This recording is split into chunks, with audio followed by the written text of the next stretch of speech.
Blackstone presents The Woking Dead, How Society's Vogue Virus Destroys Our Culture by A.J. Rice. This book is read by Axel Bosley. Dedication. For my wife Kelly and my son Archer, and what dreams may come. To my parents John and Elizabeth, onward and thank you. Darkness falls across the land.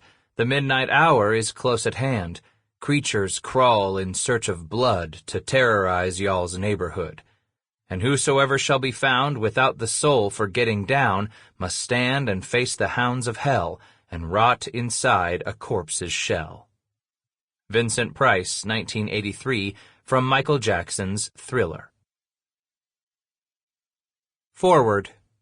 Return of the Obama Zombies by Jason Matera. I started working on my first book right after the 2008 presidential election. I was in my mid-20s at the time and had just witnessed a bloodbath at the polls.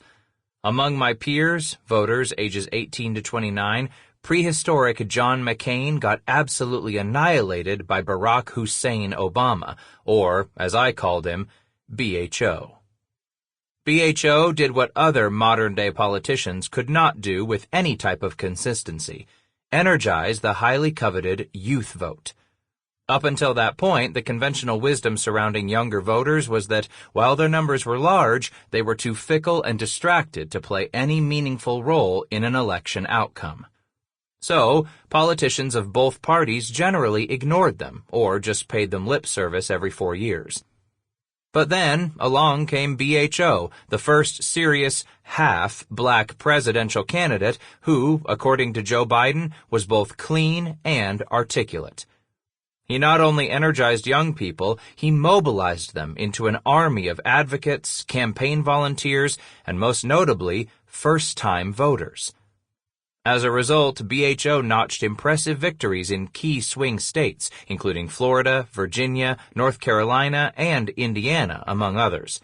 His margin of victory in those states, as I reported, was largely due to how brutally he beat down McCain among millennials. Another way to put it in light of the book you're about to read: by backing Barack, my generation helped accelerate America's decline into fiscal insanity and cultural craziness. More on that later. Part of BHO's appeal was that, if we're being honest, McCain looked as though the Grim Reaper accompanied him at every campaign stop.